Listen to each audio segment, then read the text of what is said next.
High smart students, welcome to smart tutorial hub. আরও একটা নতুন ভিডিওতে সবাইকে স্বাগত জানাই। আজকের এই ভিডিওটা তোমাদের ক্লাসের একটা অত্যন্ত গুরুত্বপূর্ণ টপিক। এই ভিডিওটা দেখার আগে যারা চ্যানেলে নতুন তারা চ্যানেলটা সাবস্ক্রাইব করে নাও, পাশে থাকা বেল আইকনটা প্রেস করে দাও যাতে আমাদের সমস্ত ভিডিওর আপডেটস তোমাদের কাছে পৌঁছাতে পারে।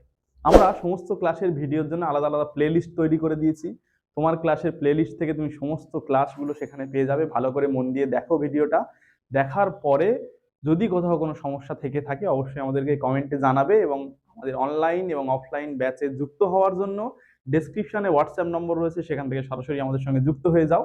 এছাড়াও আমাদের যে সমস্ত সোশ্যাল মিডিয়া প্ল্যাটফর্ম রয়েছে, ফেসবুক, ইনস্টাগ্রাম, টেলিগ্রাম, সেই সমস্ত চ্যানেলে যুক্ত হওয়ার জন্য লিঙ্ক আমরা ডেসক্রিপশনে প্রোভাইড করছি, সেখান থেকে চটপট করে যুক্ত হয়ে যাও। আরেকটা কাজ তোমাদেরকে করতে হবে, সেটা কি, অনেক অনেক বেশি করে ভিডিওগুলো শেয়ার করতে হবে। আমাদের চ্যানেলের লিঙ্কটা অনেক বেশি করে শেয়ার করতে হবে, যাতে আমাদের স্মার্ট টিউটোরিয়াল হাব চ্যানেলের সদস্য সংখ্যা আমরা বাড়াতে পারি।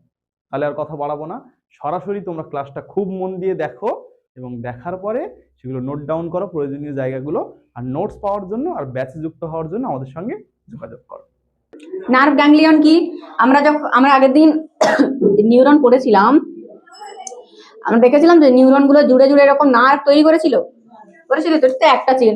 মনে করো এরপরে আবার একটা আঁকলাম, এরকম করে আঁকছি। হ্যাঁ, দেখো তো যে এইগুলো কি, এই যে গোল গোল গুলো, এগুলো কি আসলে?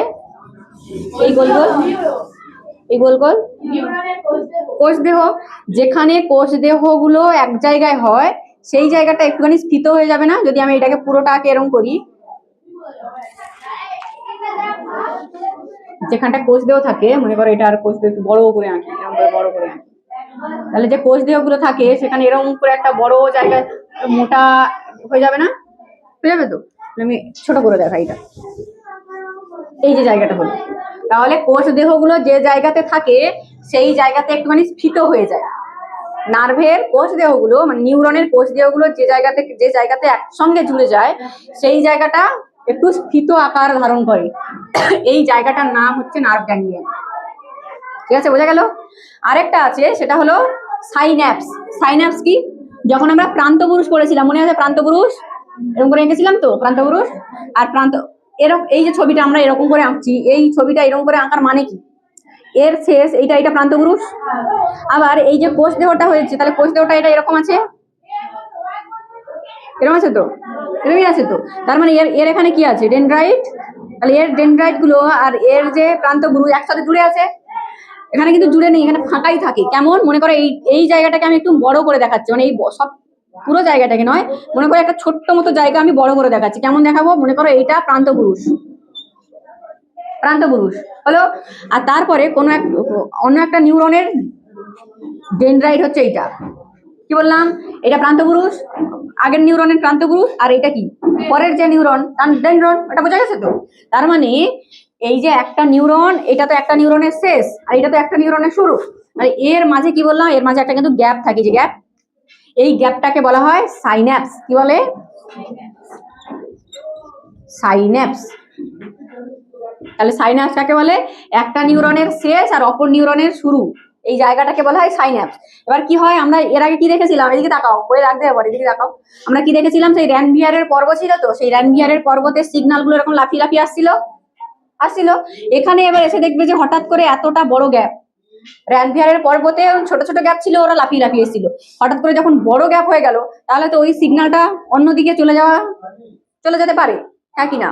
কারণ আমরা দেখছিলাম যে মাইলিন সিদ থাকার অর্থ কি? মাইলিন সিদ কি করে? মাইলিন সিদের কাজটা কি বলো? একটা নিউরনের মধ্যে মাইলিন সিদ যে ছিল, মাইলিন সিদের কাজটা কি? যে মাইলিন সিদ ছিল, এই মাইলিন সিদের কাজ কি? এর কাজ কি?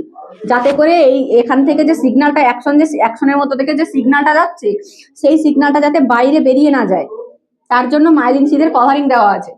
ঠিক আছে, এবার মাঝখানে র্যানভিয়ারের পর্বত ছিল ফাঁকা। এবার এই ছোট ফাঁকাতে কিছু, এই ছোট ফাঁকাতে, এই যে র্যানভিয়ারের পর্বত যে ছোট ফাঁকা, এখান থেকে আগে যে স্পিডে আসছিল, এই ছোট ফাঁকাতে এসে ওরা লাফিয়ে যাওয়ার জন্য, মানে আগে যা স্পিড ছিল তার থেকে স্পিডটা বেড়ে যাচ্ছিল। কিন্তু এখানে যখন এসে দেখবো যে একটা নিউরনে যখন শেষ হয়ে যাচ্ছে, অন্য নিউরনের যখন শুরু হচ্ছে, মানে সাইন্যাপসের জায়গাটায়, সে জায়গায় দেখবো অনেকটা বড় গ্যাপ। তাহলে এই বড় গ্যাপে বলা তো যায় না, বড় গ্যাপে তো অন্যদিকে ছুটে পালাতে পারি, তাই তো? মানে সিগন্যালটা অন্যদিকে চলে যেতে পারে। তার জন্য কি হয়েছে, এখানে একটু বড় করে আঁকি তাহলে একটু বুঝতে সুবিধা হবে। তার জন্য কি করা হয়েছে, এই যে সিগন্যালটাকে, প্রত্যেকটা সিগন্যালকে একটা ছোট ছোট ভেসিকেল, সিগন্যাল ঠিক নয়, সিগন্যালগুলো যে আসছে ছোট ছোট ভেসিকেলে ভরা হয়, মানে এরকম ছোট ছোট ভেসিকেলে ভরা হয়, এরকম ভরে এখান থেকে ভরে এদিকে ট্রান্সফার করে দেওয়া হয়। এই যে যারা যারা মানে এই যে সিগন্যালটাকে ধরে তাদেরকে বলা হয় নিউরো ট্রান্সমিটার। কি বলে, এই যেহেতু নিউরনের কথা হচ্ছে, তাকে কি বলা হয়, নিউরো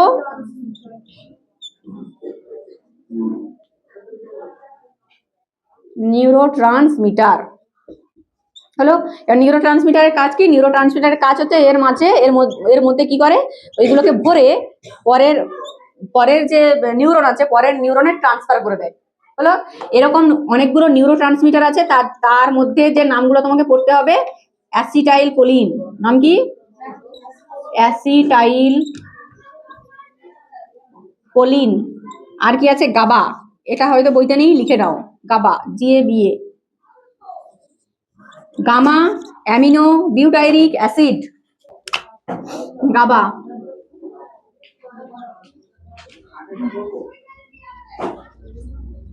গামা অ্যামিনো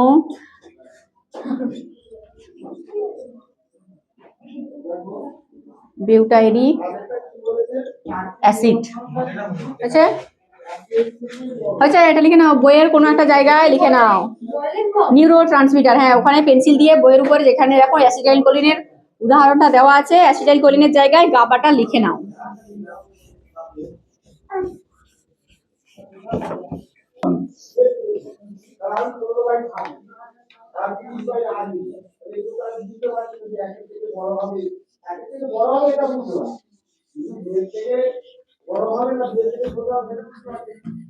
তাহলে কি হলো, স্নায়ুতন্ত্রের প্রকারভেদে কি কি দেখলাম, একটা হলো কেন্দ্রীয় স্নায়ুতন্ত্র,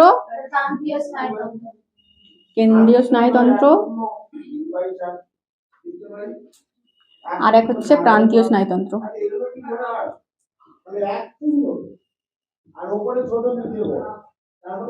প্রান্তীয় স্নায়ুতন্ত্র, ঠিক আছে। কেন্দ্রীয় স্নায়ুতন্ত্র হচ্ছে দুটো, একটা হচ্ছে মস্তিষ্ক আর সুষুম্নাকাণ্ড নিয়ে গঠিত। কি, মস্তিষ্ক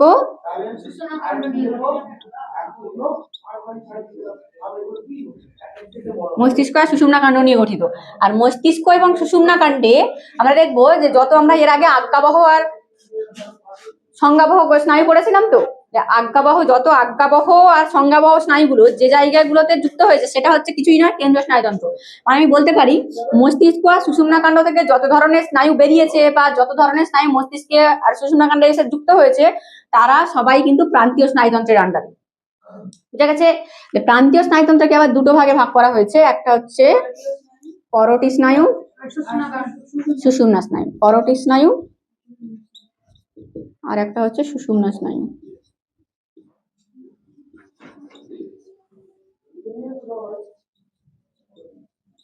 সুষুম্না স্নায়ু, করোটি স্নায়ু মানে কি, সব মস্তিষ্কে এসে সেই স্নায়ুগুলো যুক্ত হয়েছে। কত জোড়া আছে, এটা 12 জোড়া আছে, 12 জোড়া, এটা মনে রাখবে, 12 জোড়া, পরীক্ষায় আসে 12 জোড়া। আর সুষুম্না স্নায়ুর সংখ্যা কত, 31 জোড়া, 31 জোড়া, এর আগেও হয়েছে তোমাদের, হ্যাঁ আগের বছর বলা হয়েছিল। তাহলে 12 জোড়া আর 31 জোড়া, কিছুই নয়। যদি না বুঝতে পারো তাহলে দেখো প্রান্তীয় স্নায়ুতন্ত্র কেমন, মনে করো এটা আমাদের মস্তিষ্ক মাথা, এটা সুষুম্নাকাণ্ড চলে গেল নিচের দিকে, যে মেরুদণ্ড, এটা মেরুদণ্ড, তো আমাদের মেরুদণ্ডের মধ্য থেকে সুষুম্নাকাণ্ড বিস্তৃত। তাহলে যত ধরনের স্নায়ু আছে সব স্নায়ুগুলো এই যে এদিক থেকে 12টা, এদিক থেকে 12টা, এরকম করে এসে যুক্ত হয়েছে, সব মস্তিষ্কে এসে এরকম করে যুক্ত হয়েছে, ঠিক আছে। মস্তিষ্কের বিভিন্ন পার্টে যুক্ত হয়েছে, সেটা পরে পড়বো। তাহলে এইরকম এসে যুক্ত হয়েছে এগুলো, তাহলে কি, এটা হচ্ছে করোটি স্নায়ু। কত জোড়া এসে যুক্ত হয়েছে, 12 জোড়া। তেমনি একই রকম এই যে সুষুম্নাকাণ্ড দেখছি, সুষুম্নাকাণ্ডে ওই এদিক থেকে আবার এদিক থেকে 31টা, এদিকে 31, এদিকেও 31, তাহলে কত হলো, 31 জোড়া, এরকম করে স্নায়ুগুলো এসে সব যুক্ত হয়েছে। বুঝা গেল? তাহলে এটা হলো কত, এটা 12 জোড়া আর এটা 31 জোড়া। হ্যালো,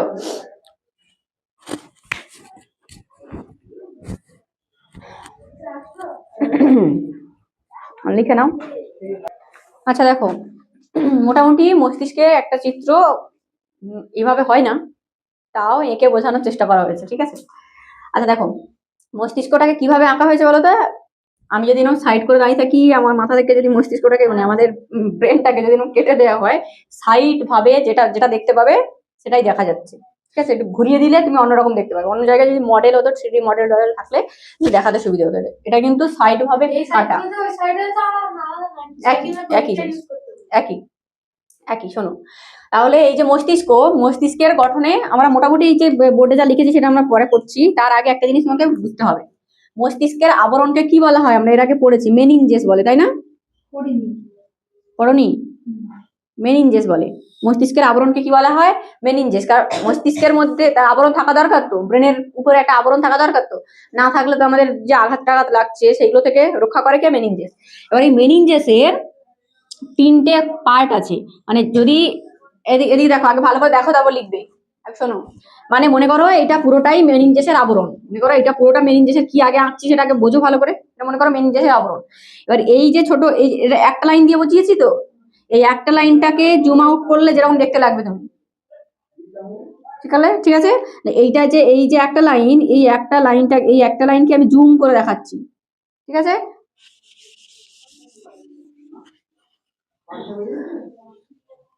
দেখো, তার মানে ওই লাইনটাকে দেখলে এইভাবে দেখতে লাগবে। এই একটা আছে, তিনটে স্তর আছে আর কি, পরপর। মানে যেখানে এরকম একটা লাইন দেখিয়েছিলাম, এই একটাই এখানে, হ্যাঁ, ওই একটার মধ্যে এরকম 3টে স্তর ঢুকে আছে। নাম কি? বাইরের দিকে, এটা তো ভেতরে মনে করো মস্তিষ্ক, 1 2 3, ভেতরে আছে মস্তিষ্ক, ঠিক আছে? এবার এই যে একদম বাইরের দিকের অংশটা, এটাকে টোটালটাকে বলা হয় মেনিনজেস, এটাকে পুরোটাকে বলা হয় মেনিনজেসের আবরণ, তাই তো? মেনিনজেসের বাইরের দিকের অংশকে বলা হয় ডুরামেটার। কি বলে? ডুরামেটার। পরীক্ষায় দেবে যে মানে পরপর কি আছে সেটা দেবে, ডুরামেটার। তারপরে আছে কি? ডুরামেটারের পরে পিয়ামেটার নয়, ডুরামেটারের পরে থাকে অ্যারাকনয়েড ম্যাটার।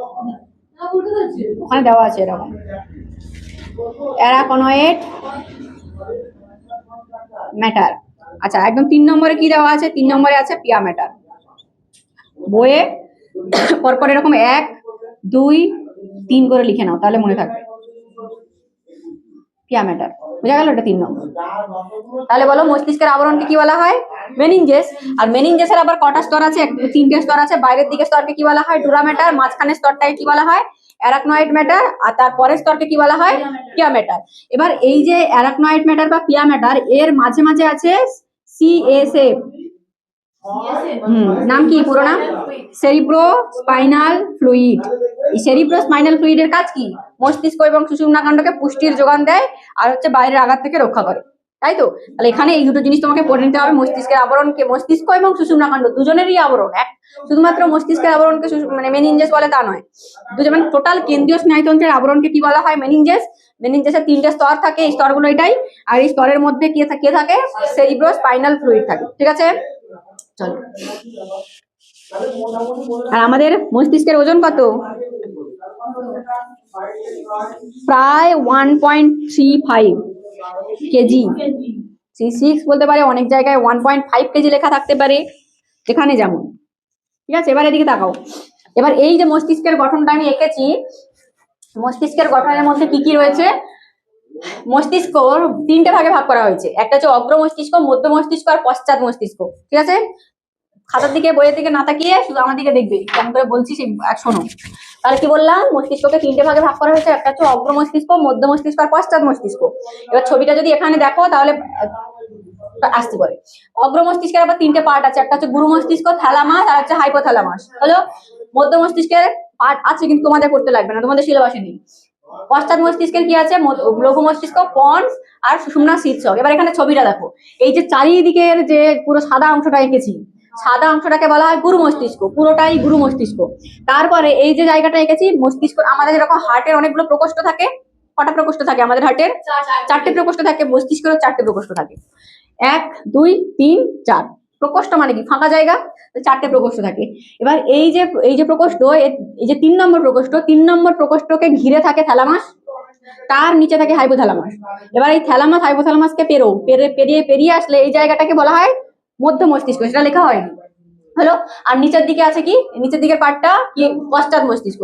নিচের দিকের পুরো পার্টটা কোন মস্তিষ্কের অংশ? পশ্চাৎ মস্তিষ্কের অংশ। পশ্চাৎ মস্তিষ্কে কি কি আছে? লঘু মস্তিষ্ক আছে, এই যে লঘু মস্তিষ্ক, পন্স আছে, এই যে পন্স, স্ফীত অংশটা পন্স, আর কি আছে? সুষুম্না শীর্ষক, এই যে সুষুম্না শীর্ষক। মানে কি, এর পরেই তো সুষুম্না কাণ্ড শুরু হয়েছে, তাহলে মানে সুষুম্না কাণ্ডের মাথা এটা, তার জন্য বলা হয়েছে সুষুম্না শীর্ষক। বুঝা গেল? এবার এদিকে তাকাও, প্রত্যেকটার কাজ করতে হবে, মানে এই যে গুরু মস্তিষ্ক, থ্যালামাস, হাইপোথ্যালামাস, আর এদিকে হচ্ছে তোমার লঘু মস্তিষ্ক, পন্স আর সুষুম্না শীর্ষক, প্রত্যেকটার কাজ আমাকে করতে হবে। ঠিক আছে, এবার শোনো মন দিয়ে। গুরু মস্তিষ্ক মানে কোনটা? ওই ওপরের ওই অংশটা। গুরু মস্তিষ্ক দুটো গোলার্ধ নিয়ে তৈরি, মানে আমি যে বললাম এটা তো সাইড ভিউ, তোমাকে যদি এটাকে ঘুরিয়ে এইভাবে দেখানো হয় তুমি দুটো জিনিস এইভাবে দেখতে পাবে, ঠিক আছে? আর দুটো জায়গা আছে, এদিকে একটা এটা বাম দিক, এদিকে বাম দিক আছে, ডান দিক আছে, মানে দুটো ভাগে ভাগ হয়েছে। ব্রেনটা আমরা দেখি তো, ব্রেনের ছবি মাঝে মাঝে দেখলে দেখি না, দুটো ভাগে ভাগ হয়েছে এরকমই, এদিকে বাম দিক, এদিকে ডান দিক, দুটো গোলার্ধ থাকে, বাম গোলার্ধ আর ডান গোলার্ধ এরকম থাকে।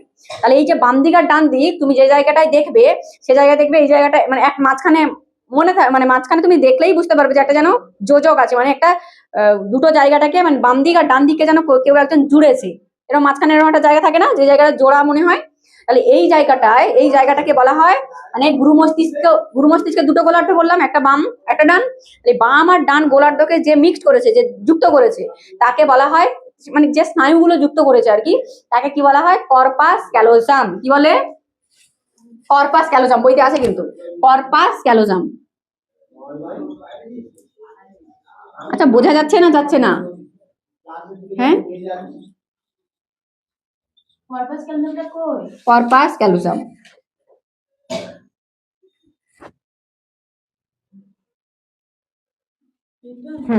কর্পাস ক্যালোজাম।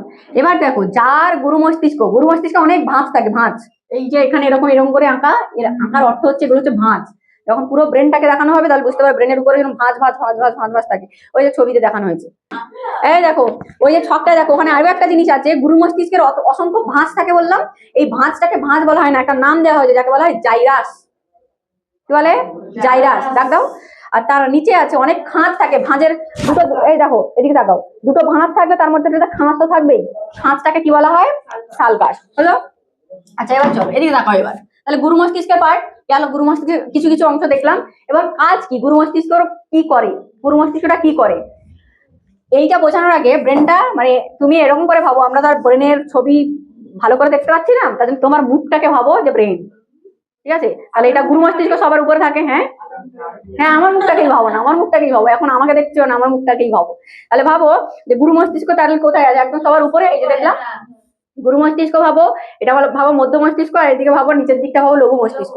তিনটে কাজ একদম জলের মতো পরিষ্কার হয়ে যাবে, কোনোদিন ভুলবে না। আমরা আমাদের যত, মানে বলি না কপাল, আমাদের কপাল খারাপ, আমাদের কপাল ভালো করে লেখা আছে, কারোর সোনায় বাঁধানো, কারোর তামায় বাঁধানো, কারোর লোহায় বাঁধানো, তো কপাল বলি না, কপালে এরকম করে লেখা আছে। তার মানে কি, কপাল আমাদের অনেক কিছু ইয়ে করে, যে আমাদের বুদ্ধি, চিন্তা, যত কিছু স্মৃতি সব যেন মানে সব কপালে লেখা আছে, মানে কপাল যেন সবকিছু পরিচালনা করে, এরকম বলি তো। গুরু মস্তিষ্কের কাজই হচ্ছে চিন্তা, বুদ্ধি, স্মৃতি সবকিছু নিয়ন্ত্রণ করা। হলো? মুখমণ্ডলের মাঝখানের দিক কি আছে? চোখ আর কান, আর তো কিছু নেই। নাক আছে, নাকটাকে বাদ রাখি এখন। তাহলে চোখ আর কান। মধ্য মস্তিষ্কের কাজ হচ্ছে দেখা আর শোনাতে সাহায্য করা, মধ্য মস্তিষ্ক। হলো? নিচে কি আছে? নিচে কি বললাম? লঘু মস্তিষ্ক আছে। তাহলে লঘু মস্তিষ্কের কাছে দেখো, আমাদের এই ঘাট থেকেই তো শুরু হয়েছে মেরুদণ্ড। আর মেরুদণ্ড শুরু হওয়া মানে কি, মেরুদণ্ড কি করে? মেরুদণ্ড থাকার জন্য আমরা দাঁড়াতে পারি, দেহের ভারসাম্য বজায় রাখতে পারি। লঘু মস্তিষ্কের কাজই হচ্ছে দেহের ভারসাম্য বজায় রাখা। মনে থাকবে তিনটা জিনিস, আরো অনেক আছে, আরো অনেকগুলো জিনিস আছে, সেগুলো পড়বো, কিন্তু এই তিনটা জিনিস তো আর ভুলবে না। গুরু মস্তিষ্কের তাহলে কাজ কি? যত চিন্তা, বুদ্ধি, স্মৃতি সবকিছু নিয়ন্ত্রণ করা। আর কি মধ্য মস্তিষ্কের কাজ কি তাহলে? দেখাতে, মানে দর্শন এবং শ্রবণে সাহায্য করা। আর লঘু মস্তিষ্কের কাজ কি? দেহের ভারসাম্য বজায় রাখা। তাহলে আমাদের কি কি কাজ হয়ে গেল বলো তো? গুরু মস্তিষ্কের কাজ হয়ে গেল, কি কাজ করে? লঘু মস্তিষ্ক কি কাজ করে? হয়ে গেল। আর ওদিকে মধ্য মস্তিষ্ক কি কাজ করে? হয়ে গেল। আছে কে রইল পড়ে? থ্যালামাস। থ্যালামাস কোথায় আছে? ওই যে ওখানে। এবার থ্যালামাসের আর মুখমণ্ডলের কথা ভাবতে হবে না, থ্যালামাস চলো। এবার আমি যখন সে একটু আগে একটা ছবি এঁকেছিলাম, এরকম আঁকতে গিয়ে কি হয়ে যাচ্ছে, এরকম করে একটা ছবি এঁকেছিলাম, বললাম না, যেটা মনে করো মস্তিষ্ক করোটি, মস্তিষ্ককে বলা হয় করোটি। এখানে 12 জোড়া স্নায়ু এসে যুক্ত হয়েছে তো। এবার এই যে স্নায়ুগুলো এসে যুক্ত হয়েছে, প্রত্যেকটা স্নায়বিক সিগন্যাল গিয়ে পৌঁছাতে হবে গুরু মস্তিষ্কে। যাই করো না কেন, ওই যে আগে আমরা সংজ্ঞাবহ পড়েছিলাম, সংজ্ঞাবহ যত তুমি সংজ্ঞা আনছো, সব সংজ্ঞাগুলোকে নিয়ে পৌঁছাতে হবে কোথায়? গুরু মস্তিষ্কে। আর সেই গুরু মস্তিষ্কে যাওয়ার জন্য গুরু মস্তিষ্কের সিংহদ্বার বলা হয়, সিংহদ্বার। গুরু মস্তিষ্কে যাওয়ার জন্য একটা বড় গেট আছে, সেই গেটটা হচ্ছে থ্যালামাস। তাহলে যত রকমের স্নায়বিক সিগন্যাল আছে, সেই স্নায়বিক সিগন্যাল গুলোকে গুরু মস্তিষ্কে পাঠানোর জন্য তোমাকে অবশ্যই করে ওই যে বাঘের গুহা পেরোতে হবে, যার নাম থ্যালামাস। ঠিক আছে, থ্যালামাসকে কি বলা হয়? থ্যালামাসকে বলা হয় গুরু মস্তিষ্কের প্রবেশদ্বার। বুঝা গেল? তাহলে এখানে কত জোড়া আছে? এখানে 12 জোড়া স্নায়ু আছে। তো 12 জোড়ার মধ্যে যে ঘ্রাণের স্নায়ু আছে, মানে আমরা যে মানে শুকি, যেটা কোনো কিছু শুকে বুঝতে পারি, যেটা মিষ্টি নাটক না কত সুন্দর একটা গন্ধ, এই গন্ধ নাকি সেন্ট, বুঝতে পারি তো? তাহলে সেই যে সিগন্যালটা, মানে ওই সিগন্যালটা ছাড়া বাদ বাকি সমস্ত সিগন্যাল থ্যালামাস দিয়ে গুরু মস্তিষ্কে পৌঁছায়। ঠিক আছে, মানে এই যে নাকের যে স্নায়ুটা, এই স্নায়ুটার নাম আছে অলফ্যাক্টরি স্নায়ু। কি বলে? অলফ্যাক্টরি স্নায়ু। এই অলফ্যাক্টরি স্নায়ু বাদ দিয়ে বাকি যত স্নায়ু আছে, সব স্নায়ুই গেছে কোথায়? থ্যালামাস থেকে হয়ে তারপর গুরু মস্তিষ্কে প্রবেশ করেছে। বোঝা গেল? তাহলে সমস্ত রকম স্নায়বিক সিগন্যাল গুরু মস্তিষ্কে প্রেরণ করে কে? থ্যালামাস। একটা কাজ হয়ে গেল। আচ্ছা, এদিকে দেখো হাইপোথ্যালামাস। হাইপোথ্যালামাস কি করে? হাইপোথ্যালামাস প্রচুর কাজ করে। আমরা হরমোনে পড়ে এসেছি, হাইপোথ্যালামাস যদি কাজ করে তোমার বন্ধ করে দেয়, তাহলে খবর আছে, কোনো হরমোনের সবকিছু ক্রিয়া বন্ধ হয়ে যাবে। মানে হাইপোথ্যালামাস পিটুইটারির ক্ষরণকে নিয়ন্ত্রণ করে, তাই দেখেছিলাম। এছাড়াও আরো অনেক কাজ করে। এই যে আমরা মানে আমরা যে ঘুমাবো বলি, যে আমাদের ঘুম আসছে, বা আমরা যদি আমাদের তৃষ্ণা পায়, মানে জল তেষ্টা, হ্যাঁ, যত তোমাকে বকলে তুমি হাসছো, ভাই বকলে হাসছো না, বকলে তো তোমরা হাসোই, বকলে তো আর খাবে না, বকলে তো তোমরা হাসোই। এই যে হাসি কান্না, মানে আমাদের খিদে পেয়েছে, খিদের অনুভূতি, জল খাওয়া পেয়েছে, মানে তৃষ্ণার অনুভূতি, যত অনুভূতি, যত এই যে ক্ষুধা, তৃষ্ণা, হাসি কান্না, এইসব ঘুম, এই যে যত অনুভূতি আছে, সেই সব অনুভূতি কে বোঝায়? হাইপোথ্যালামাস। আচ্ছা, তারপরে চলো লঘু মস্তিষ্ক বলে দিলাম। লঘু মস্তিষ্ককে বলা হয় জীবনের বৃক্ষ। এটা মনে রাখবে, শর্ট কোয়েশ্চেনে আসে, জীবনের বৃক্ষ কাকে বলা হয়? লঘু মস্তিষ্ক। আচ্ছা, এবার আসো পন্স। পন্স কি করে? এই যে পন্স, একে বলা হয় যোজক বা সেতু মস্তিষ্ক বলা হয়। কারণ কি? এই যে মানে এই যে জায়গাটার সেতু হিসেবে কাজ করে পন্স। সুষুম্না শীর্ষকের ঠিক পরে স্থিত অংশকে পন্স বলা হয়। এ কি করে? এ আমাদের হৃদক্রিয়া নিয়ন্ত্রণ করে, আবার কি করে? শ্বাসক্রিয়া নিয়ন্ত্রণ করতে পারে। আর একটা মেন কাজ করে, সে হচ্ছে আমরা যে টয়লেট করি, মূত্রত্যাগে সাহায্য করে হচ্ছে পন্স। ঠিক আছে, তাহলে কি কি কাজ বললাম পন্সের? হৃদক্রিয়া নিয়ন্ত্রণ, শ্বাসক্রিয়া নিয়ন্ত্রণ হলো। এবার আসো সুষুম্না শীর্ষক। সুষুম্না শীর্ষক কি করে? সুষুম্না শীর্ষক করে কি? সুষুম্না শীর্ষকও ওই দুটো কাজ করে। এক হচ্ছে দর্শন শ্রবণ নিয়ন্ত্রণ করতে পারে, তারপরে তোমার ওই শ্বাসক্রিয়া, আমরা যে হ্যাঁ আরো আসছি, শ্বাসক্রিয়া বা হচ্ছে ওই যে হৃদক্রিয়া, এগুলো নিয়ন্ত্রণ করে। আর কি করে? আমাদের যে বমি পাই, অ্যান্টিপেরিস্টালসিস, বমি হয় কেন? কারণ কি? গা গুলালে বমি হয় এটা নয়, আমাদের খাদ্যনালী পেরিস্টালসিস মুভমেন্ট করায়। তো পেরিস্টালসিস মুভমেন্ট করার জন্য আমাদের খাদ্যটা পাকস্থলীতে গিয়ে পৌঁছায়। এবার যখন পাকস্থলী ভরে গেছে, তোমার পাকস্থলী পুরো ভরে গেছে, তার মানে কি হবে? পাকস্থলী চাইবে উতরে দিতে, পেছনে পাঠাতে তো আরো অনেক তাকে পথ অতিক্রম করতে হবে। সেখান থেকে ক্ষুদ্রান্তে আসো, ক্ষুদ্রান্ত থেকে বৃহদন্তে যাও, বৃহদন্তে থেকে আবার এখানে সেখান থেকে যাও। তার থেকে বেশি ভালো হবে পাকস্থলী থেকে ডিরেক্ট সামনে উতরে দাও, তাই তো? তার জন্য কি হবে? পেরিস্টালসিস চলছিল, এবার অ্যান্টি পেরিস্টালসিস শুরু হয়ে যাবে। সেই অ্যান্টি পেরিস্টালসিসে সাহায্য করে কে? সুষুম্না শীর্ষক। তার জন্যই আমরা বমি করতে পারি, না হলে হতো না। সুষুম্না শীর্ষক ছাড়া হতো না। তো স্মার্ট স্টুডেন্টসরা, এতক্ষণ এই ক্লাসটা খুব মন দিয়ে দেখার জন্য তোমাকে অসংখ্য ধন্যবাদ। তোমাদেরকে আমি অন্তঃস্থল দিয়ে ধন্যবাদ জানাই যে তোমরা পড়াশোনা করছো। অনেকে আমার কাছে কমেন্ট করছো, হোয়াটসঅ্যাপে জানাচ্ছো, স্যার এই বিষয়গুলো আমাদের ভালো লাগছে, অনেক কিছু বিষয় আমার সঙ্গে আলোচনা করছো। এই জন্য আমি খুব খুব খুশি হয়েছি। তোমরা এইভাবে নিজেদের পড়াশোনাটা জারি রাখো আর ক্লাসগুলো করতে থাকো, এখান থেকে উপকৃত হও। যারা অনলাইন অফলাইন ব্যাচে যুক্ত হতে চাইছো, তাদের ডেসক্রিপশন থেকে নম্বর নিয়ে সরাসরি যোগাযোগ করো। আমাদের অফিসিয়ালসরা তোমাদেরকে ভর্তি করে নেবে। অ্যাডমিশন প্রক্রিয়া এখন আমাদের চলছে। আরেকটা বিষয় রয়েছে, সেটা হচ্ছে কি, ভিডিওটা অনেক অনেক বেশি করে শেয়ার করতে হবে, যাতে আমাদের স্মার্ট টিউটোরিয়াল হাব পরিবারের সদস্য সংখ্যা আমরা বাড়াতে পারি এবং সবার কাছে আমরা পৌঁছে যেতে পারি। আমাদের এই শিক্ষামূলক কার্যক্রম এটাকে অনেক দূর বিস্তৃত করতে পারি। একটা জিনিস মনে করবে, তুমি কিন্তু আমাদের এই প্রতিষ্ঠানের, আমাদের এই পরিবারের একটা গুরুত্বপূর্ণ স্টেক হোল্ডার, একটা গুরুত্বপূর্ণ সদস্য। তোমাকে প্রয়োজন আমাদের জন্য। তাহলে এই চ্যানেলটা আমাদের নিজেদের সবার, আমরা সবাই মিলে অনেক বড় করে গড়ে তুলবো এবং সবার জন্য অনেক কিছু বিষয় কিন্তু থাকছে। তোমরা পরপর বুঝতে পারছো আমরা কত কাজ করছি, তোমার জন্য কতগুলো ইনিশিয়েটিভ নিচ্ছি। সবাই খুব ভালো করে পড়াশোনা করো, মন দিয়ে পড়াশোনা করো, অনেক অনেক ভালো রেজাল্ট করো। আর তোমাদের রেজাল্টগুলো সবসময় আমাদের জানাবে। যা যা বিষয়ে সমস্যা রয়েছে কমেন্ট করো, সরাসরি হোয়াটসঅ্যাপ নম্বর রয়েছে, ওখান থেকে অফিসিয়ালদের সঙ্গে যোগাযোগ করো। প্রয়োজনে তাদের থেকে আমার নম্বর নিয়ে নাও, আমার সঙ্গে যোগাযোগ করো। কোন কোন সাবজেক্টে তোমাদের সমস্যা আছে সেগুলো কিন্তু জানাতে ভুলো না। সবাই ভালো থাকবে, সুস্থ থাকবে, নিজের খেয়াল রাখবে। Thank you.